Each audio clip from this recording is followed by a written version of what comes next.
На пат за Витлеем.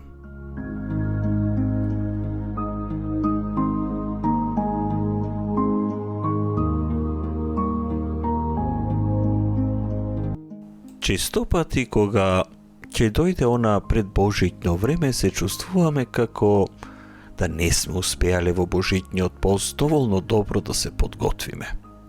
Обично правиме многу подготовки, купуваме, планираме, чистиме, украсуваме. Меѓутоа што се однесува до духовната подготовка, што и да сме се обиделе, не изгледа несоодветно.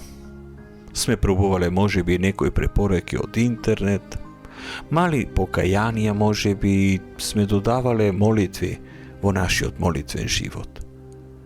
Можеби сме биле и умерено успешни во одржување на она што сме сакале да успееме, сепак чувствуваме дека физичката подготовка за празникот не истрошува многу повеќе од која било духовна подготовка. Затоа можеби е добро и да размислуваме за тоа како би можело да биде овој предбожитен период за Богородица. Каква била незината подготовка за раѓањето на Спасителот на светот?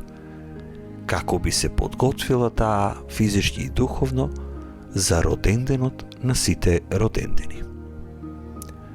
Можеме да предпоставиме дека подготовката на Богородица вклучувала подготовка за едно големо патување и тоа најверојатно и одзело многу време. Во пакување, подготовки на некои работи за патувањето со Јосиф. Згора на тоа, таа беше во последните месеци и денови од бременоста.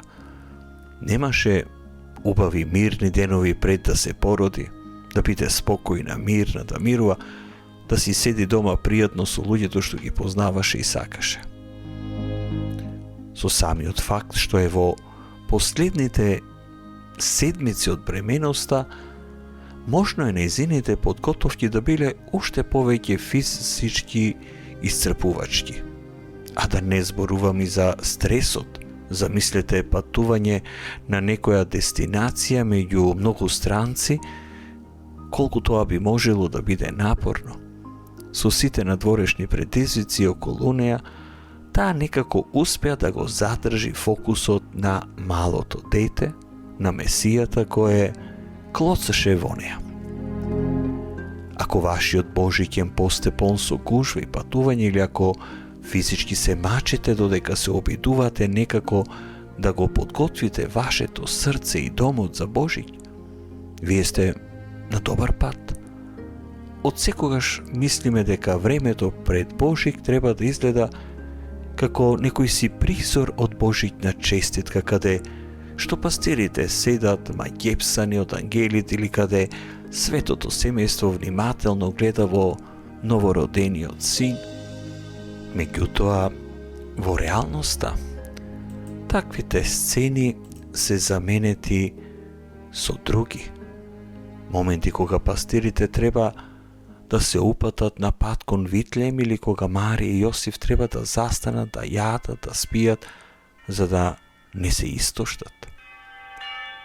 Ова не значи дека нема смисла да се обидувате да направите нешто посебно духовно за да се подготвите за Божиќ.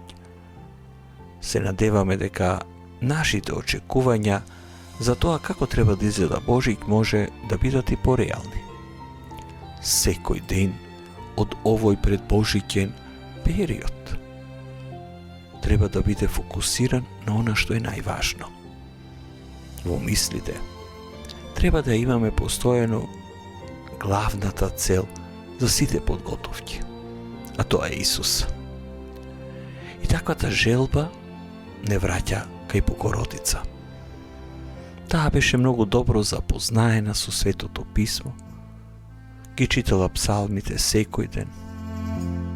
Па да размислиме зошто не би можеле да се обидеме и ние како неа, да читаме секојдневно од Светото Писмо, да избереме стих на почетокот на денот и да размислуваме за тоа слово до вечер.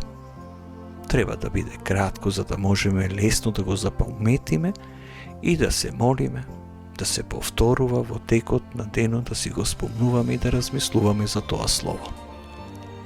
Да ја замолиме Богородица да ни помогне поубаво да го доживееме овој Божик и порадосно да го прославиме.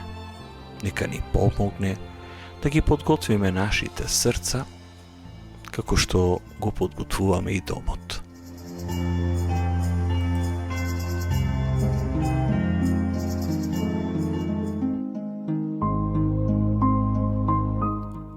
На пат за Витлеем.